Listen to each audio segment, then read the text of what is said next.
Ladies and gentlemen, please welcome to the stage, John Acton.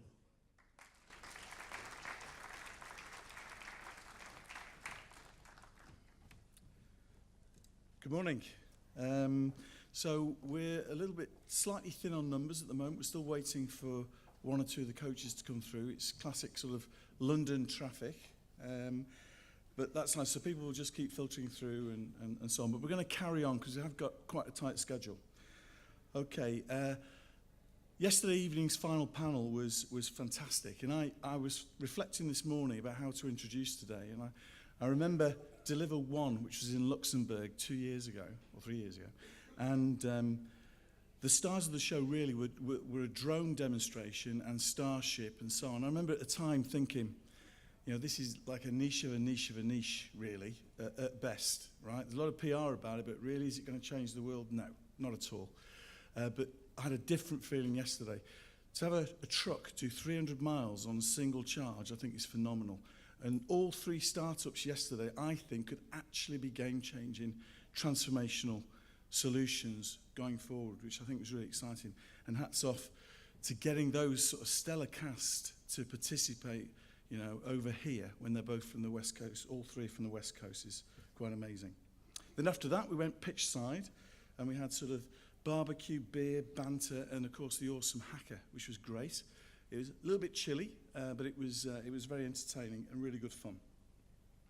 Okay, but as I said to you yesterday, deliver is the gift that keeps on delivering, right? So today, in a moment, we're going to have a fantastic panel, really interesting stuff.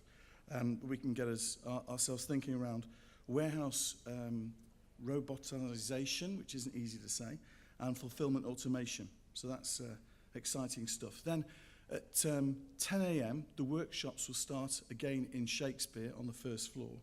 And this morning, we've got two powerhouses from the packaging world, CMC and DS Smith. Totally different approaches, but how you can make packaging not a challenge, but an opportunity. So I think if you can, try and get yourselves there, because I think it's really important and very interesting. Then after lunch, we have two more workshops. AutoStore on warehouse automation and Hops on integrated logistics. Now, final thing before I hand over to Sebastian is the retailers in the room, please do try, if you can, and vote on the awards. These are the spectacular trophies that are up for grabs for the suppliers to the industry, but don't waste your vote. You know, if you feel passionately that a certain supplier to you is better than anybody else, then let them know and vote for them. Okay, without further ado, I want to hand over to Sebastian Hoffman, who is the editor of Logistics, who will take you through the next panel discussion. Thank you.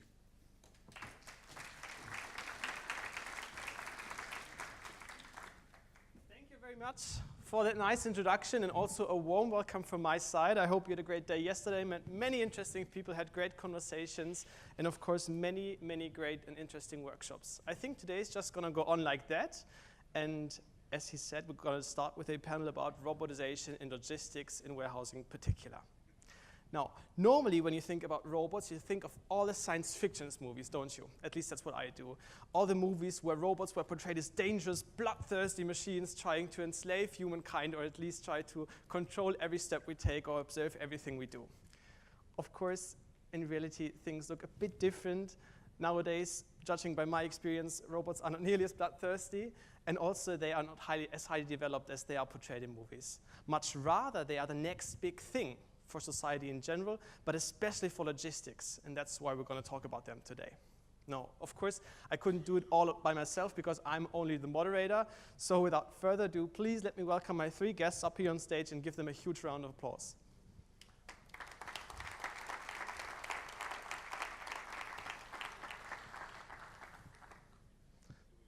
You can come up on stage. Yeah, that's what I basically wanted to say. Come up on stage, please. And just... no, you can sit how you like it. So, I think just so the audience gets to know you, it's a good idea we start with a little introduction round. So maybe just briefly tell us who you are, where you're from, where you're working, and what are you presenting us today. We're going to start with you, Frederick. Yes. So, hi everybody. My name is Frederick. I'm co-founder and CEO of Magazino. We are a Munich, Germany-based startup with about 100 people, and we focus on grasping individual items with mobile robots. So we do the same things humans are doing at the moment in e-commerce shops. We drive around, pick individual objects. I think we can play the movie while I'll explain this. So you have an idea of what we do. We do that for smaller objects, for example, shoe boxes, so everybody in the room who does or sells shoes should afterwards talk to me, because we do help you to cut costs by about 30 to 40% per pick. The other objects we're doing is larger cardboard boxes, for example, 60 by 40 centimeters, so the classical replenishment. With the robots we're putting in place, we do it always next to the human, so we're inherently safe to work alongside the human. We go into existing warehouses, so always in brownfield applications where there's already people working, and then you just add a robot if you need one, and can add another one if you need more performance. And you also brought a video. Maybe we can show a video.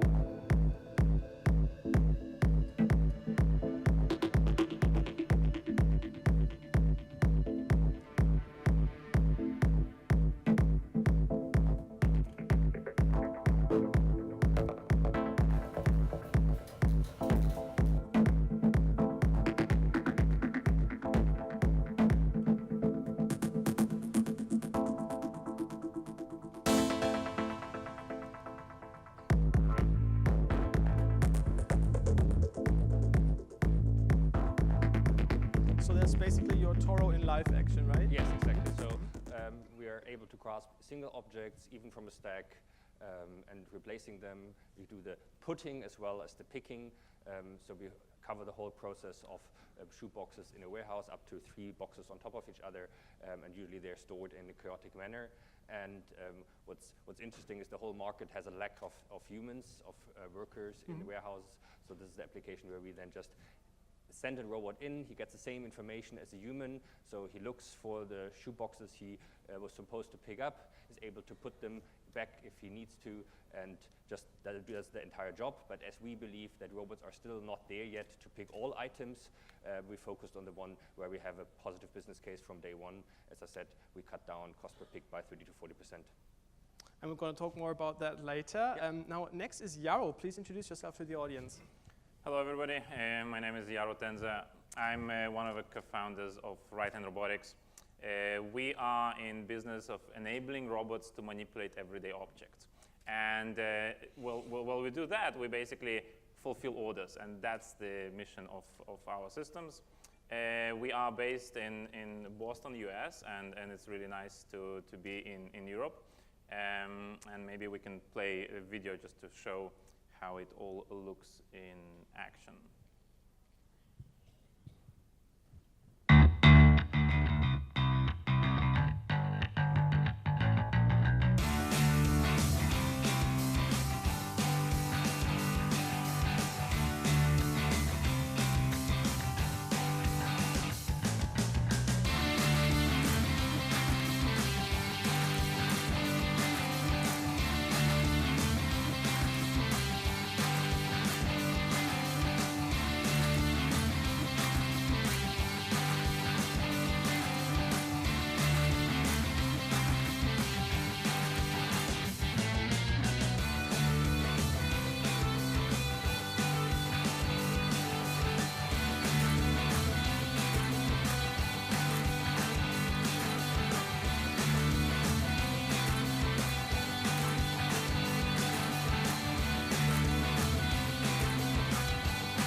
So you basically produce the hands, right? Or the software? What are you producing or developing? Yeah, so in our case, our focus is on software, is on the vision and connecting that to the gripper, so hand-eye coordination. It's all about seeing, understanding the workflow, understanding bin totes, understanding what's inside, understanding how to pick these items. And of course, you need the end effector, the gripper that can handle all these objects. So closing this loop and actually learning from this, that's exactly what we do. Because at the end of the day, our customers and hopefully you guys care about throughput, and throughput is the name of the game. Okay, thank you very much for that information. And last but not least, it's you. Yeah. Hello, everyone. I'm Lit. My name is Lit, and our company Guild Plus based in Beijing. And then I'm responsible for the office market, which I based in Hong Kong. And yeah, we are the startup company. We started up just 3 years, but we already sold 3,000 robots in Asia. So it's growing very fast. And we wanted to try to expand the business in Europe. That's why we are here. And then, of course, in American business as well. So we build the robotics like the goods-to-man solution to do the picking.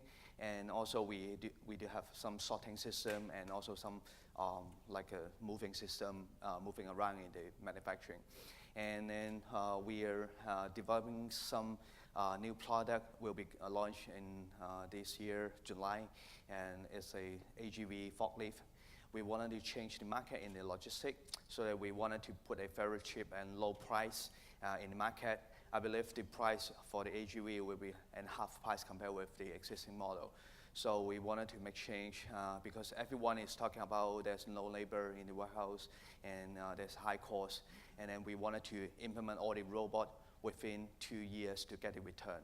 So this is our trend, yeah. And then maybe play video. We also have a video of you. That's what I wanted to say. Yeah, maybe we can play that as well.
So before we go more in depth about your products, I would like to start by looking at the status quo. Where are we now? And you realize we really have a global panel today, so we have the chance to really look at the whole world when it comes to that.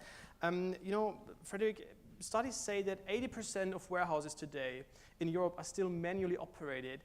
Do you see that game changing? And if so, what are the key driving factors towards that change? Well, there's a good reason why they are still manual, because in the past, automation was too stationary. It was a fixed investment. It couldn't grow with the growth of e-commerce at the same time, so it made a lot of sense to run that with humans. I think what's needed for changing this is a very flexible and scalable automation, and this automation, in my opinion, has to be closer to what humans do, so be in warehouses which were designed for humans, which were parallel to humans, because you still have peaks on some of the days in some parts of the year, and if you don't allow this, it would not work. But definitely it's changing. I think there's so many companies doing AGVs and Kiva type solutions. There's a lot of activities in the bin picking area.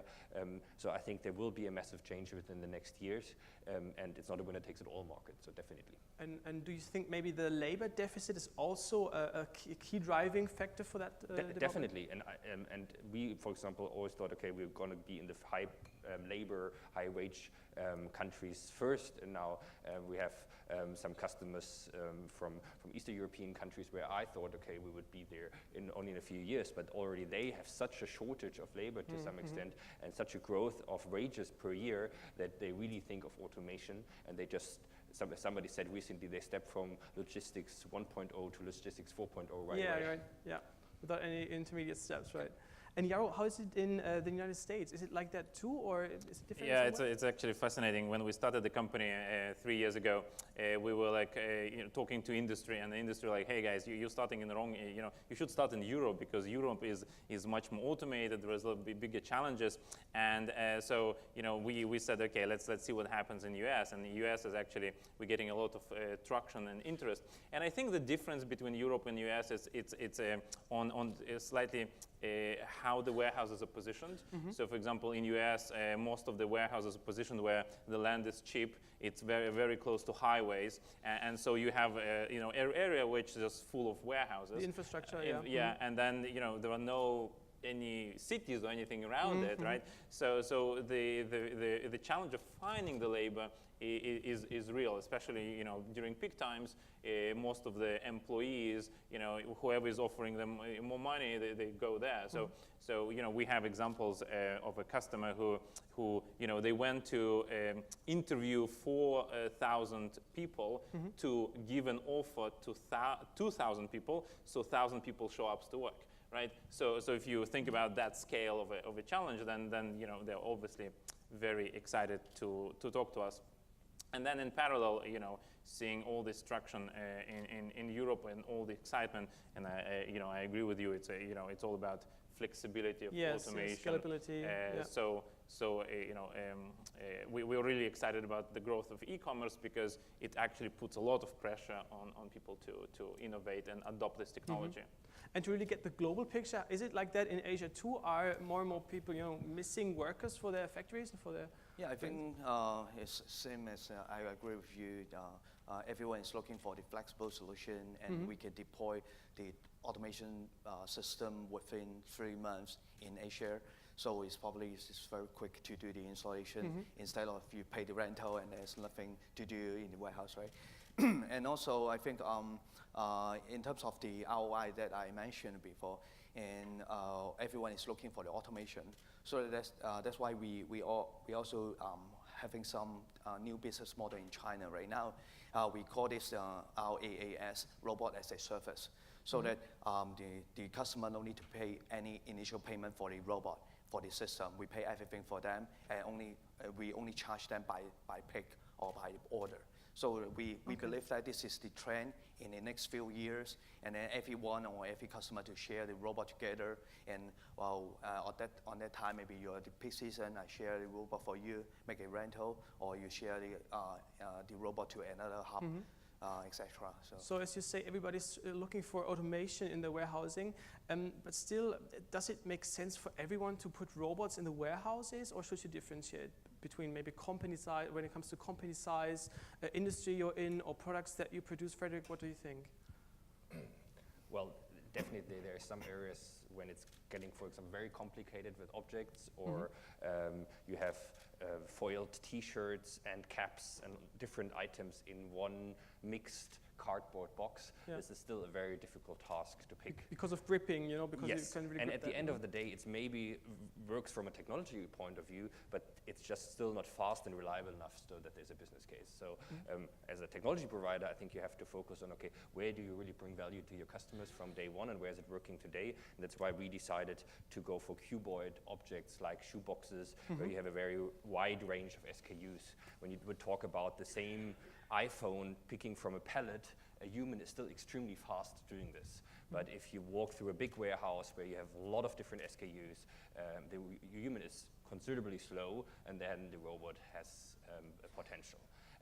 And of course, with your solution, I think it's a little bit different, but I think in general, there are areas where it's going to take off first, but it's only a question of time. It's not a question of so if, everybody it's only a question of time where it pays off first. And I think I really like you guys because this is going to bring down prices for robotics tremendously. So at the end, it's going to be commodity when it comes to arms. It's going to be commodity when it comes to 3D cameras, and that will lower the price to a level that everybody will use robots in a few years. I actually have a slightly deeper perspective on that. I think that a retailer who is growing, who has perspective to grow and not investing in automation, they will stay behind. Because practically speaking, if you are uncertain about your business and you don't know what has happened, then automation doesn't make sense, right? You're trying to figure out the business. But if you figure out your business case, you understand there will be growth, then you have to optimize. And automation is just a way to optimize it. I mean, otherwise, of course, you will lose the race, you say. Exactly, because somebody else will be more optimized, faster than you. So I think that from what we're seeing is some people will come to us and we're like, hey, we'd like to start working with your technology. We'd like to have the robots working. And I was surprised. Sorry, I was like, hey, why do you want our technology? And they're like, we want to improve customer experience. I'm like, how our robot improve your customer experience? And actually, what they care about is the time from the click to the confirmation that item was shipped. It's about speed, okay. Right, so they are trying to bring this number to 15 minutes. And if our robots are live and online and working, then you can, if your warehouse is optimized, from a moment the customer says click till you get them confirmation the item was shipped, 15 minutes. And that is, the customer is already, thinking about, anticipating the product to arrive. And that's customer experience, and that's growth, that's optimization. Right. Okay.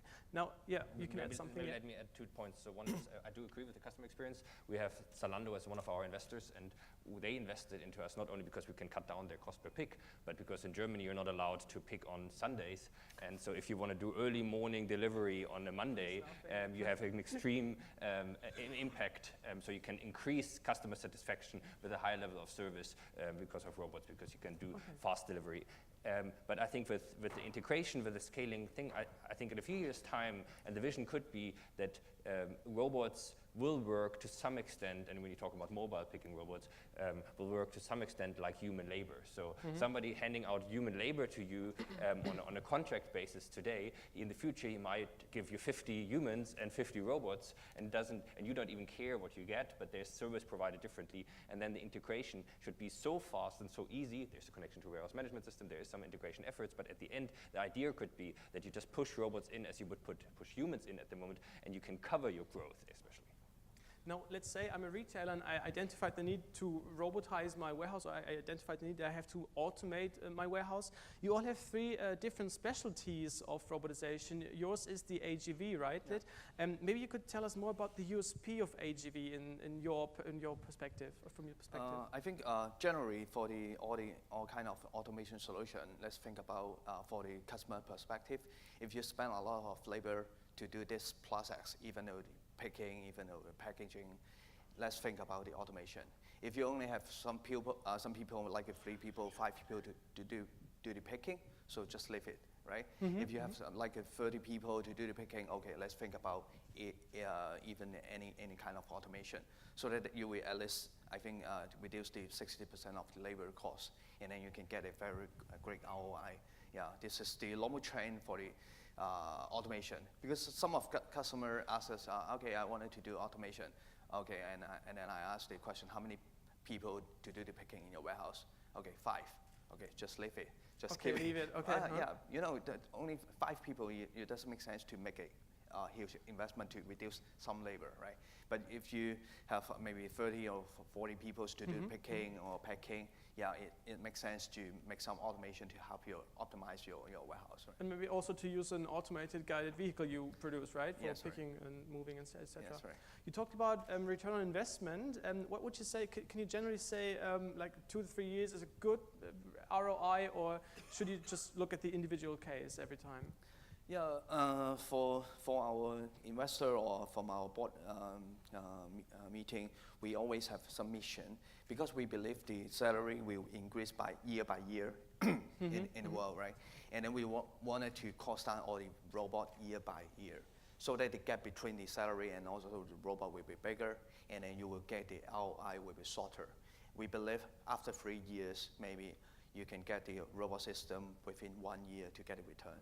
Do you agree with that, Frederick? You're nodding? Well, definitely. The prices are rising everywhere, and hardware is getting cheaper, and so there is a potential that this gap and the return on investment goes faster and faster over the years. Now the question is really how to do it. As I said, let's say I'm a retailer, I identified the need to robotize. you produce AGV, you produce Toro and Sotu, you're producing a hand and the software for it. Are you in some kind of competing situation, or is it just three different industries that you could use and you could go to? I think that, practically speaking, in a warehouse, from my perspective, it's you receive goods, you store goods, you fulfill orders, and the combination of things. So in a typical warehouse, you need to move goods and you need to pick goods, right? And this is where it becomes a great opportunity for us to actually collaborate on these things, because each item can have high volume items, can be slower volume items, and so I think that all these technologies actually can work together, and it's all solving the actual workflow of a specific customer. That's what makes sense from my perspective. You agree with that, Lid? Yeah, I think we can work out together, because this a little bit different compared with Magazino. I think the solution is different because we can handle like from the inbound, we can move the pallet, even the shelf, from the inbound area to the storage, and then we do the picking, and after this one, and then we can do the sorting. So it's different scenario and different application in different industry. Yeah. Different application scopes, you say? Yeah. Well, I think it's not a winner-takes-it-all market, so and the technology are different, and especially now that you can't pick everything yet, the Geek Plus kind of solution where you move entire shelves does make some sense when you have small items and you can pick from them. If you have shoe boxes on them, for example, you would move an entire shelf only to pick one shoe box. That's of course, it doesn't really make sense, and that's why it's done in most countries with humans. Whereas on the other side, if we would be there that you could handle all objects, then I would just buy your solution, put it on our robot, and we do the picking. So we should do that. we will do that. We'll do that. So at the end of the day, I do think that we will tend to create robots which are not human-like in terms of their appearance, but in terms of their capabilities. So already now, Soto can pick from the lowest shelf as well from the highest shelf, but we can pick cuboid objects. And if you add additional technologies, I think we will end up that you have robots walking or driving around in warehouses and doing very competitive tasks to a human in the whole scale. And then, of course, all those things come together. I will say two things. From our perspective, I also want to say that we always say bless all the companies that can move goods around. So I am really excited, by these guys. And the second thing, which kind of a slightly previous topic, I'm really struggling with. I understand the ROI calculations with like comparing human labor and robotics automation. On the other hand, I'm seeing more and more where people are trying to rethink the workflow of warehouse. So if you could potentially turn off the lights and say, okay, there are no lights. You don't need to have ergonomic space. You can optimize your storage volumes. Like Geek Plus, I mean, you optimize the warehouse storage much better. Right? So it's all rethinking the whole workflow of the warehouse. I see more and more thinking, okay, what can be done? And we have a few examples where people are building warehouses, for example, in basements of buildings where nobody, from safety point of view, will not approve people working in this. Of course, yeah. And so suddenly you can create a warehouse that is small, that can provide very fast deliveries with a fully automated. So if you 2 a.m. you want something, you can buy it and you get it, right? So I think that there is, as people are more getting comfortable with this technology, they're starting to rethink the whole kind of supply chain and how to provide value and how to think about it. And I think that at Modex we were like absolutely shocked about it because our robots were working on the floor and people were coming like at promised like a year earlier. People were like, oh, that's a cool technology. Let me think about it. This year was like, no, I have an application for you like that, or let's talk about this opportunity. And we were blown away by just the that people changed their thinking from it's kind of cool to wow, I need it yesterday. Yeah. And maybe add one thing. The problem is going to be that if the 3PLs put the technology in place, suddenly they have such an advantage in cost per pick that they will put the others out of market. It's going to be such a push in the market that people who use that suddenly cut down the cost per pick, and then they can compete to everybody else, and the ones who don't robotize will be out of market. Which is back to robotics as a service model, which works absolutely, For the 3PL, yes. but especially the AGV industry, so you two work together, we got that, and the AGV industry is really heavily competing against each other, isn't it like that? I hear it's really difficult for you to get one USP, so maybe you can just conclude, what is the USP of your automated guided vehicles compared to other products on the market? Yeah, honestly, we don't think, okay, for my personal point of view, we don't think any competitor to compete with us right now. Of course not, of course not. Yeah, we have confidence to show it. Because from the first customer, Alibaba, our first customer, once we finished the project, we didn't do any marketing, and all the inquiries come from Alibaba, the advertising. And then everyone is asking, is it reliable in Chinese AGV, right? Everyone is, there's a lot of question mark. And then for my personal point of view, and this is a very good case that we already crossed 3 years double 11 in Alibaba warehouse. This is a very great pressure test for our system, honestly, right? I think this is the most biggest transaction warehouse in Alibaba right now. So this is a very good reference case for us as well. Yeah. Of course it is. I also want to take the time to talk about like the elephant in the room, because when you think about robots, you immediately think about all the human workers that won't be working anymore, maybe. Frederick, I read a study that within the next 10 years, 1.5 million people in Europe are going to lose their jobs due to robotization. Will there soon be a time when we don't need humans anymore? Well, this is a question I got asked on every single panel. Of course you get and it's always about the danger. I think technology is always ambivalent, so it can both can happen.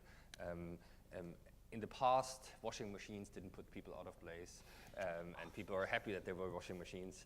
And so happened when robots came into automation production of automotives. The people actually are having high-paid jobs. It was solving some issues there. So it's hard to predict what's going to happen to all those jobs. There will be a shift of jobs, definitely. I have a positive technology outlook, so I think it will be for the better of the people. But for some time, I do believe that there will still be more people working in warehouses than somewhere else.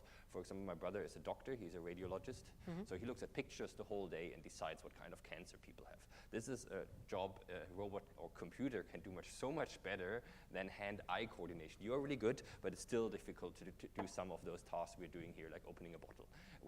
So I think my brother, although he's highly paid, will be out of business before there's a lot of... But you're not going to tell him that? Okay. I do tell him. So he's going to be out of a job earlier than some of the warehouse people, because if you have to undo a little thing and take, I don't know, one scissor or something out of something which is packed before, this is something which a human can still do extremely well, and that will be done by humans for quite a while.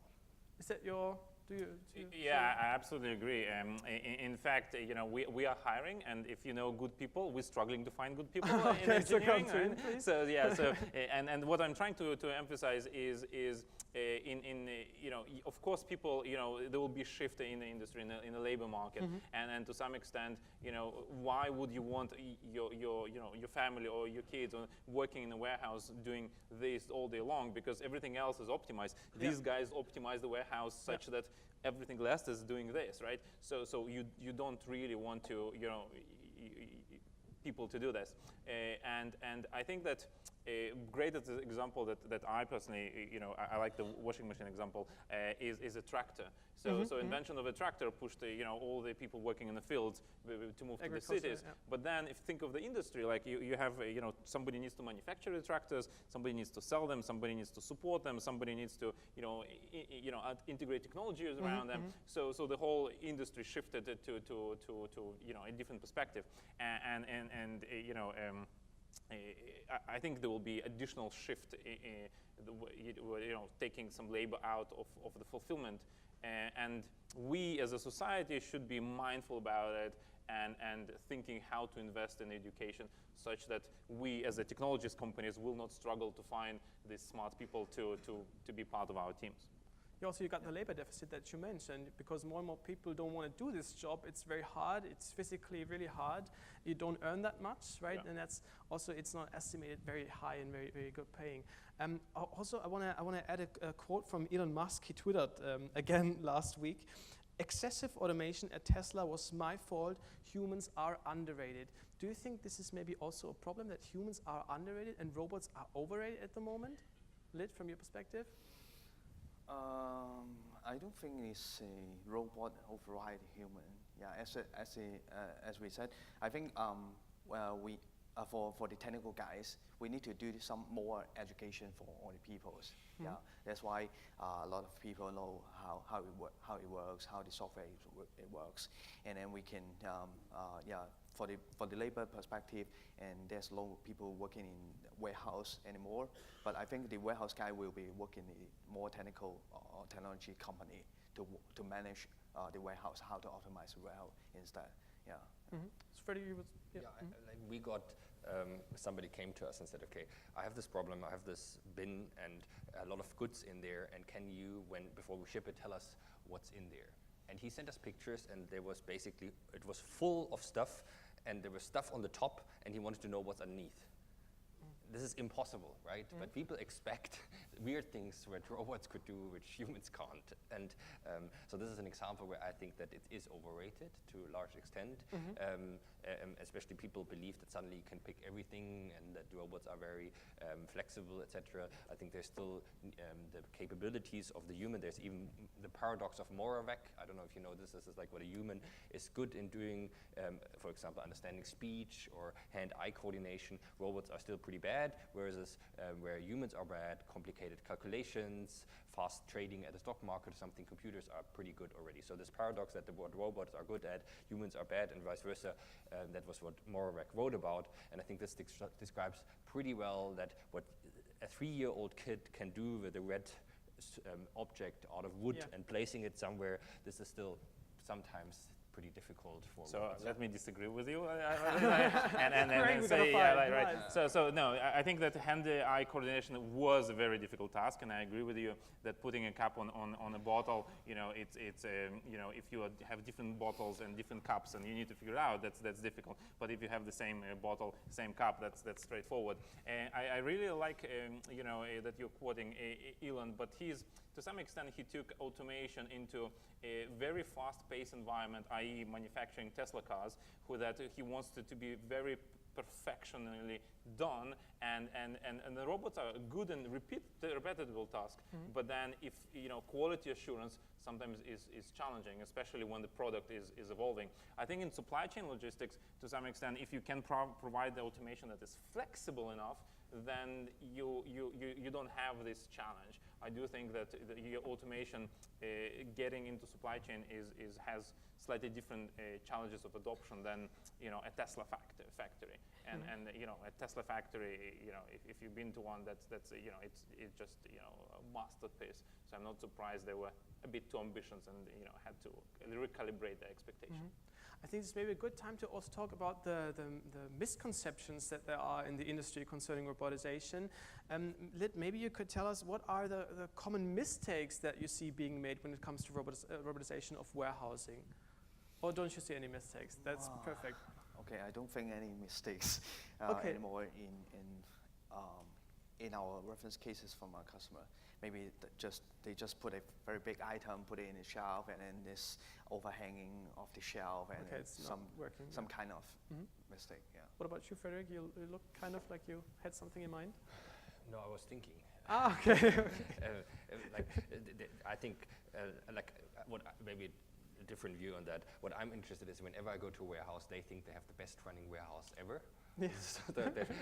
And there's a high convincement that they do the right things, and then you see extreme differences how people kind of try to solve the same problem. So somehow there's still some lack of education, which you might be able to do with your journal. I hope so. We hope so. What I also want to talk about, I get the picture that the robotics industry is really at the edge of broad success at the moment, really before the next step of success. But already many people are talking about another technology. I mentioned it before, it's exoskeletons, which is say that maybe soon the two industries will be heavily or aggressively be competing. You're laughing. I want to know your answer about that. go first. Sure. I really like so how Frederick, I think you mentioned, is like it's a temporary solution to a problem, right? Yeah. And to some extent, I absolutely agree with that. Is you do in the future, the way I'm looking at this industry, I think the future of a supply chain will be like, we have a new business model. Let's try selling these items. Let's see if they work, if they don't, and then you build small team trying to do this, and then once it scales, you apply automation to this, or you give somebody else to fulfill these orders for you, and I think that I'm struggling with understanding what's the value the exoskeletons provide, because if you have boxes and you need to carry them around or lift them, put them down, there are already robots that can do it, right? So is it the ROI you're looking at? Is like so I'm actually I would love to see if any of you have a warehouse where exoskeletons are being used. Please talk to me, because I'm just puzzled about the whole industry. Okay. I think it's just maybe the gap that smaller companies have who will not buy a robot maybe or an AGV, more like the exoskeleton to support the human workers. That was what I was thinking. So I have a friend, and he is a safety in the warehouses, right? Yeah. And one of my best friends, and it's a wearable device that just looks in how you're bending or doing things, and they found out that employees sometimes struggling to wear it because you're showing up to work at 5 a.m. And you need to unload the truck, right? Last thing you want is have things on you that makes you heavier, less moving around, and they're sweating so much that all these technologies just need to be waterproof. Okay. And so you like exoskeleton, anyway. So I you don't really see the success here. Okay. I'm struggling, and I would love to be educated. Okay. My point of view is, as I made before, I think the moment exoskeletons are good enough that you can really wear them and solved all those issues you just described, robotics will be there to take over anyways. Because once they are capable of being that flexible and that powerful and have a power supply which is light enough that you want to walk around with it, and there's so many issues towards it. There might be very, very niche operations where the human just needs something so specific which you can maybe only do with specific hands or something. But especially on the areas where people talk about that you carry heavy loads. Come on, heavy loads is so much better when you have something which is properly on the ground and can lift it and is built for carrying heavy loads. Do you share that? I think for right now, for the robot, for the automation, we have sufficient to deploy in very flexible, scalable, and easy to deploy. But for the next step, for the future, I think it should be the challenging for the AI, how the robot learn by itself. And then the robot can learn something, and once the business model is changed, and then it can learn by itself. Instead of, for right now, it's only changing the model of the robot, changing another mechanism for the installation. Yeah. So even if it will be more like a peaceful coexistence, you say basically that's the... But we already have that. So in our case, the humans do their work, and the problem is in the past that automation didn't work because the humans changed something. So if a human nowadays changed the pile of shoeboxes and moves them to the right, we go there and we identify that. And we do learn. So once we drive past and the one robot looks for a shoebox, he sees a lot of other ones, and he already sends back information. So the next robot looking for the other one doesn't have to search the shelf, but directly knows where to go to. We gather a lot of data in terms of sizes, so more, how the shape is, how large the box is, and we can return that to the warehouse management system as well. How we learn from how to grasp from the front, because we always thought at the beginning shoeboxes all are cuboid objects and very easy to pick. They're not. They're crazy shapes and patterns and holes and whatever the people think of. And so learning from when we looked at the picture and then of a lot of shoeboxes we picked in all the real life applications where we're out there, where people already use the robots, we learn step by step that those picks are getting better. And of course, they're not only learned on the on-premise level, but all the customers learn from each other. Okay, so I would also want to add that I will be extremely excited about exoskeleton when I'm like 90, 95 years old and I need help moving around and without asking for help. That will be fantastic. So I'm really encouraging the work that is going into this development. I'm just struggling understanding the use case in a warehouse. Okay, thank you for that final assessment. Looking at the time, I think we already have to come to an end, but I won't go without you giving us a final advice, each one of you maybe, to the audience, advice when it comes to robotization? What is really something you have to look at, you have to think about from your perspective, Jaro? Final. Right. So I think that from our perspective is getting educated in what is out there. You know, do your homework very well, because I think the industry is moving very fast. And if you are engaging with any of the suppliers, then obviously you don't have bandwidth to work with somebody else. So when you're looking into technology, and from our perspective, we're talking about range of objects, reliable at high rate, right? So if you're looking into bin picking technology or grasping technologies, you're like, okay, can these technologies handle range of objects, reliable at high rate, and does it cover my SKU set such that I can actually leverage this technology? So, you know, do your homework, basically. Okay, Frederick? Well, I think it makes sense to start now, because this stuff is coming up and you have to prepare your people get to know. Taking your people in your warehouses with, show them that a robot is not the evil dangerous bloodthirsty machine. Bloodthirsty machine, but somebody like a washing machine next to you working and helping you, I think is the first good step. And I think there's a lot of solutions out there. If you do something in e-commerce fashion, shoe boxes or replenishment of large cardboard boxes, then you should come to us, because so far we're the only ones doing it. Okay, let your final advice. Yeah, I think, I agree with you. It's time to do the automation right now. It's a little bit late, but not too late right now. And let's think about how's your warehouse, the situation, and maybe you do some process mapping or sometimes and to find out the bottleneck where you are, and then you try to figure out which robotic or which automation can help to solve this process of the bottleneck. Particular problem. Yeah. Yes, right. Okay, thank you very much. Now, all that's left for me is to say thank you for attending this panel. It was really an interesting discussion with you guys. Now we're at the end of the journey from how robots are portrayed in movies, like, yes, you said, bloodthirsty machines, to how the future of robotics actually maybe look like. And I hope we could give you some useful insights. If you have any remaining questions, I'm sure you will be very happy to answer them. So just reach out to our experts. And I want to end with a quote by the Nobel Prize winner, so it really gets tense here. George Bernard Shaw from Ireland, he says, "Progress is impossible without change, and those who cannot change their mind cannot change anything." Now, let that sink, and just take it in for the next hours. I wish you, as I said, great conversations and great workshops. Have fun, and see you soon. Thank you. Thank you.